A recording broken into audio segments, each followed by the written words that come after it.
নমস্কার, আমি সুবিনয়। একটা সংগৃহীত লেখা পেলাম, মন ছুঁয়ে গেল, ভীষণ ভালো লাগলো। লেখাটা পাঠ করে শোনাচ্ছি। সাঁওতাল পরগনা গেছিলেন কোনোদিন? গেছিলাম তো, গত শীতেই এক সন্ধেবেলায়। ফিরে এসেছি পরদিন সকালেই। একটা সকালেই দেখা হয়ে গেল সব। হ্যাঁ হ্যাঁ, হয়ে গেল। আর আর কিছু দেখার ছিল না। ব্যাপারটা কি বলুন তো? কিছু কি হয়েছিল আপনার সঙ্গে? হ্যাঁ হ্যাঁ, হয়েছিল। স্টেশনে পৌঁছে উঠেছিলাম কাছাকাছি একটা গেস্ট হাউসে। থাকার ইচ্ছেও ছিল সপ্তাহখানেক। জানোই তো, বড্ড চায়ের নেশা আমার। তাই রাত শেষ হতেই মাফলার সোয়েটার জড়িয়ে গেলুম মোড়ের মাথায় চায়ের দোকানে। ভিড় নেই, খুবই শীত তখন। এক বৃদ্ধ ভদ্রলোক এক গ্লাস চা নিয়ে বসেছিলেন। গায়ে বেশ ভারী আর দামি কাশ্মীরি শাল। দোকানের ঠিক বাইরেই এক বয়স্কা মহিলা বসে আছেন ভিক্ষের প্রত্যাশায়। একটা ছেঁড়া শাড়ি, গায়ে চাদর টাদর কিচ্ছু নেই। শীতে ঠক ঠক করে কাঁপছেন। অভ্যাসবশতই হাত চলে গিয়েছিল পকেটে। একটা কয়েন ছুঁড়ে দিলুম মহিলাটির বাটিতে।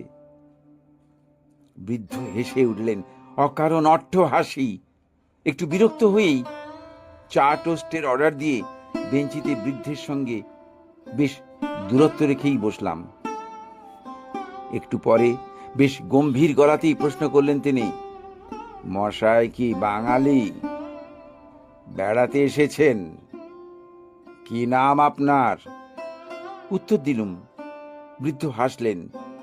সৌজন্যবশতই প্রশ্ন করলাম, আপনিও কি বেড়াতে এসেছেন? আপনার নাম কি? উত্তর দিলেন না। উল্টে রীতিমতো বিদ্রুপের হাসি নিয়ে জিজ্ঞাসা করলেন আমাকে, তা মশায়ের লেখাপড়া কদ্দূর? স্নাতক? বেশ ক্ষিপ্ত হয়ে জবাব দিয়েছিলাম, কলেজে পড়াই। অ, তাহলে তো স্নাতকোত্তর। বিদ্যের জাহাজ বললেই চলে। প্রতিটি শব্দ কাঁটা হয়ে ফুটছে আমার বুকে। চায়ের গ্লাস রেখে এবার তিনি উঠে দাঁড়ালেন। কিছু বলার সুযোগ না দিয়েই স্মিত হেসে বললেন আমাকে, আপনি স্নাতক নন। স্নান সমাপ্ত না হলে কেউ স্নাতক হয় না। শুনুন, তৈত্তিরীয় উপনিষদে একটা মন্ত্র আছে, শ্রদ্ধয়া দেয়ম, অশ্রদ্ধয়া অদেয়ম, শ্রিয়া দেয়ম, হিয়া দেয়ম, ভিয়া দেয়ম, সংবিদা দেয়ম। মুহূর্তে বজ্র কঠিন হয়ে উঠল বৃদ্ধের কণ্ঠস্বর। এভাবে টাকা ছুঁড়ে ভিক্ষা কখনো দেবেন না। আর যদি দিতে ইচ্ছা হয় কখনো শ্রদ্ধার সঙ্গে দেবেন, অশ্রদ্ধাভাবে দেবেন না। সবিনয় দেবেন, কুণ্ঠিত হয়ে দেবেন, সমগ্র সত্তা দিয়ে দেবেন।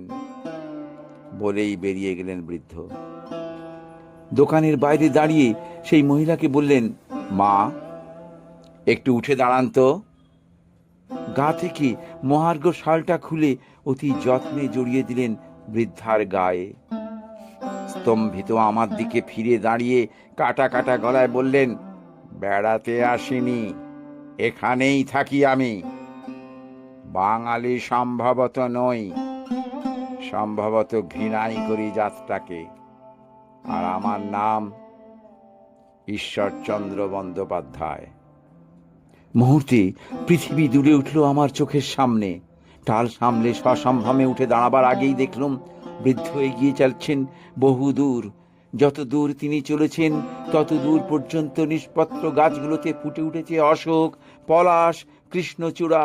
যত দূর তিনি চলেছেন আকাশ জুড়ে শঙ্খধ্বনি শুনতে পাচ্ছি। শুনছি সমুদ্র গর্জন, স্পষ্ট দেখছি উত্তাল সমুদ্রের ঢেউ তাকে আনত হয়ে প্রণাম করে ফিরে যাচ্ছে। আর আমার চোখের সামনে তখন উন্মোচিত হচ্ছে মহাভারতের মহানাটকের এক দৃশ্যপট। স্নানম চকিম পরম প্রক্তম। যক্ষরূপী ধর্ম প্রশ্ন করছেন যুধিষ্ঠিরকে, স্নান কি? স্নানম মনোমল ত্যাগ। সসম্ভ্রমে যক্ষকে উত্তর দিচ্ছেন ধর্মপুত্র, বালতি বালতি জল ঢালা নয়, মনোমল ত্যাগ করাকেই স্নান বলা হয়। এক মুহূর্ত দাঁড়াবার সাহস ছিল না আর সাঁওতাল পরগনার মাটিতে। পরের ট্রেনেই ফিরে এসেছিলাম কলকাতায়। নমস্কার।